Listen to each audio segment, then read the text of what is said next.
Bonjour à tous, bonjour à toutes, c'est Réa pour La Voix du Soignant. Alors aujourd'hui, on se retrouve pour parler d'une chose hyper importante, si c'est pas une des premières choses à faire, quand on arrive, alors que ce soit quand on arrive dans un nouveau lieu de travail, ou un nouveau lieu de stage, ou que c'est votre travail au quotidien.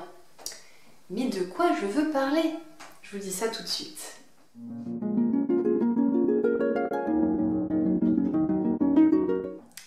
Alors, vous allez imaginer que c'est votre première semaine de travail ou première semaine de stage dans ce nouvel endroit, ou alors que vous allez au taf comme tous les jours de votre vie, sachant qu'il y a des périodes un petit peu plus faciles et un peu moins faciles dans ce quotidien-là.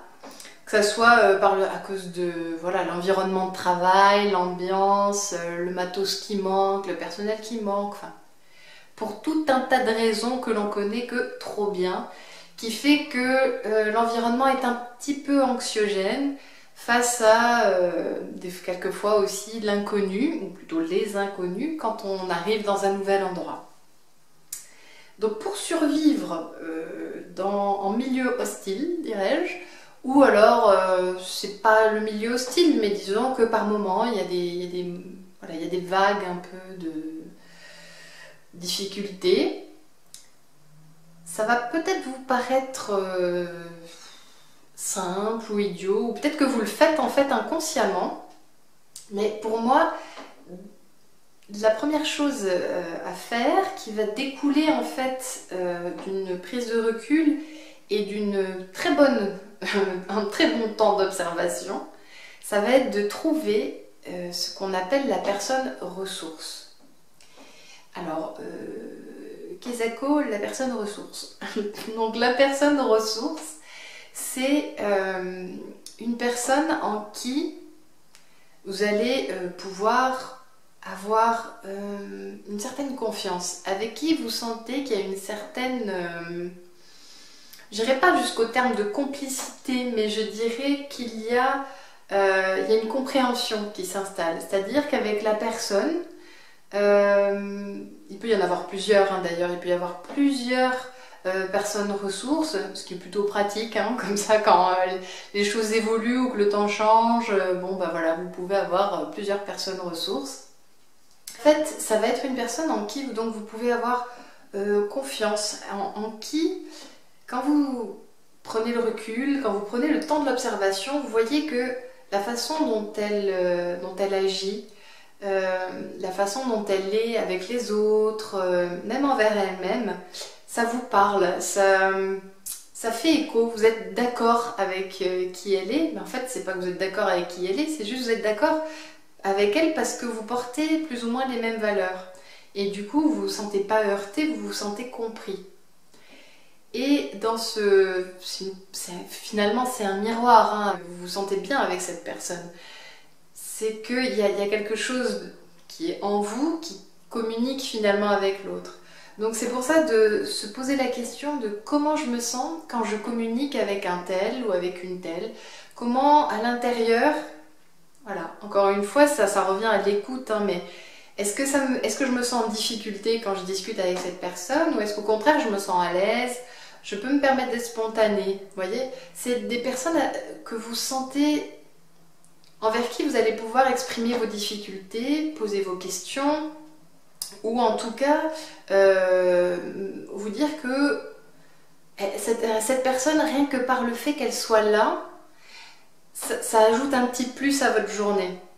C'est pas question que ça va être votre meilleur ami ou le confident de votre vie, c'est pas ça, mais il y a quelque chose de vrai dans ce lien. Il y a une authenticité, il y a une certaine fiabilité finalement dans ce lien que l'on partage avec l'autre. Et donc, pourquoi c'est important de trouver une personne ressource? Parce que cette personne, quand ça ira un petit peu moins bien, ou quand l'ambiance va tourner un peu... elle va tourner quoi, vous allez pouvoir vous sentir moins seul.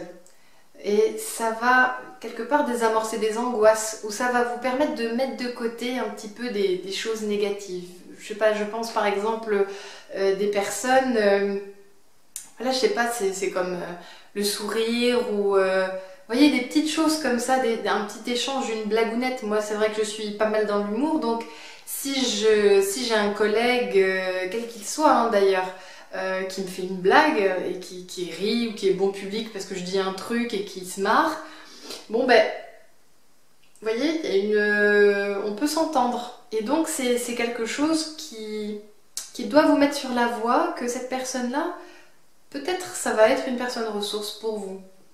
Alors après, soyez prudent. Hein, il ne s'agit pas de prendre le premier qui vient en vous disant «Ah, c'est elle, c'est elle». Non, il faut prendre le temps de l'observation et du recul parce que c'est important aussi de prendre le temps de comprendre les rôles de chacun dans une équipe. Quelquefois, il y a des espèces de problèmes, mais c'est imbriqué, on comprend même pas comment c'est possible que ça puisse exister, mais enfin, machine m'a fait ci, lui m'a fait ça, et donc du coup, on fait payer à machin, qui a rien demandé d'ailleurs, et on s'en trouve à un crépage de chignon monumental. Le milieu hospitalier étant un super milieu de femmes, on sait combien les choses peuvent être rapidement très très compliquées. Et donc c'est vrai que c'est important de prendre le temps de bien cerner les gens, de bien observer qui ils sont, qu'est-ce qu'ils font. Et ces personnes-là, ces personnes ressources, mais qui peuvent-elles bien être ? Alors ça peut être l'infirmière avec qui vous travaillez, votre binôme d'AS, ça peut être l'ASH, ça peut être, je sais pas, le brancardier, ou bien que maintenant, bon, les brancardiers sont plus affectés à un seul service, mais ils tournent. Mais il se peut qu'il y en ait un avec qui vous vous entendez bien et à chaque fois qu'il passe, allez, c'est bonheur, c'est cadeau, le sourire, on échange une phrase et tout, ça peut vous changer une journée. Donc c'est vrai que on peut avoir comme ça des personnes qu'on peut voir plus facilement, quasiment tous les jours. Ça peut être le médecin, ça peut être le secrétariat ou la personne du bloc opératoire qui travaille en face, et donc quand vous faites transiter un lit, paf, vous la voyez tout le temps, ou on a les mêmes horaires, ou...